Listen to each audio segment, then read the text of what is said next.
दून विधानसभा क्षेत्र में शिमला लोकसभा संसदीय सीट से कांग्रेस के प्रत्याशी विनोद सुल्तानपुरी ने अलग अलग स्थानों की नुक्कड़ सभाओं को संबोधित किया। ग्राम पंचायत भटोली कला के गांव पलांखवाला में कांग्रेस प्रत्याशी विनोद सुल्तानपुरी ने सुरेश कश्यप पर निशाना साधते हुए कहा कि अपने 5 साल के कार्यकाल के दौरान सांसद महोदय सदन में 2 सवाल नहीं उठा पाए। उन्होंने कहा, जो सांसद अपने क्षेत्र की जनता की आवाज नहीं उठा सकता, वह जनता के बीच किस मुंह से वोट मांग सकता है। उन्होंने कहा कि आपदा पर सांसद महोदय कुछ बोल नहीं पाए, करना तो दूर की बात है। उन्होंने जनता को भरोसा दिलाया कि वे अपने शिमला संसदीय सीट के लोगों की आवाज को निडर होकर उठाएंगे और हिमाचल के हितों के लिए दिल्ली में जाकर लड़ेंगे।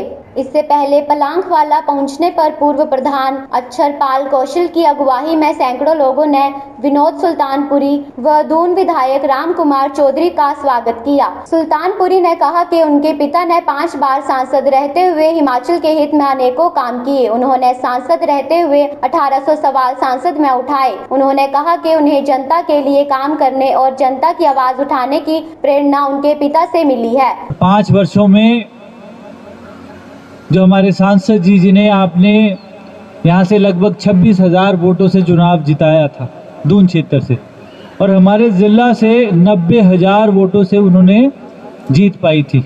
आज उनको अपना सर्टिफिकेट दिखाने की ज़रूरत है।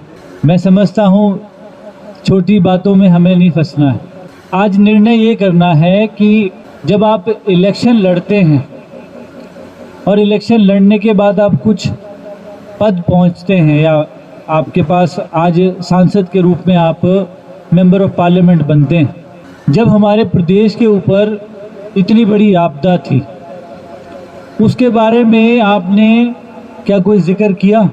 जब हमारे यहाँ पे सबसे ज़्यादा बड़ी त्रासदी सदी की हुई है, एक शब्द उन्होंने अपना पार्लियामेंट में नहीं बोला। और मेरा मानना है कि इसके ऊपर बात होनी ज़रूरी है। जो पहाड़ के हमारे इलाके हैं, उसमें जो लोग, मासूम लोगों के घर उनके सामने, उनकी आंखों के सामने ख़त्म हो गए। उनके परिवार के जन उसी दलदल में धंस के ख़त्म हो गए। और मैं समझता हूँ एक एमएलए रह चुके थे वो पहले, उन्हें जो प्रक्रिया होती है संसद में, अब जब जाते हैं तो एक प्रश्नकाल होता है। जैसे ही आप आते हैं 1 घंटे का प्रश्नकाल होता है, और अगर आप प्रश्न नहीं पूछ सकते तो आप लिखित में अपना प्रश्न पूछ सकते हैं। सरकार को नियम अनुसार उसका जवाब देना होता है। और फिर अगर बहुत ही ज़रूरी बात होती है तो उसके लिए एक पॉइंट ऑफ ऑर्डर होता है, जिसके द्वारा आप स्पीकर के सामने खड़े होकर अपना हाथ खड़ा करके ये कह सकते हैं कि मेरे इलाके में ये समस्या आई है और इसका समाधान करना है।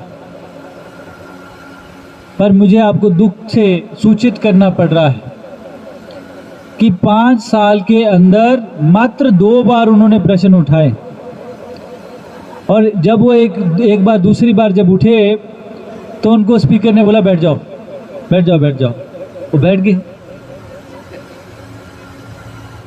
बात यह है कि जब आपने सांसद को भेजा है और इतने बड़े मतों से भेजा है, उनकी जिम्मेदारी ये बनती है कि अपने लोगों की आवाज़ को समझना, उनकी बात को समझना और उस बात को आगे जाकर बोलना। जब वो विधानसभा या सांसद बनकर संसद में आपकी आवाज़ नहीं उठाते हैं, उसका परिणाम क्या होता है? उसका परिणाम होता है कि आने वाली जो हमारी जो फसल है, हमारे जो बच्चे हैं, उनके जीवन में अंधकार आ जाता है। क्योंकि जब हमारा सांसद बात ही नहीं करेगा, अपनी आवाज़ ही नहीं उठाएगा, तो हमारा इलाका पीछे रह जाता है। बद्दी से ओम शर्मा की रिपोर्ट।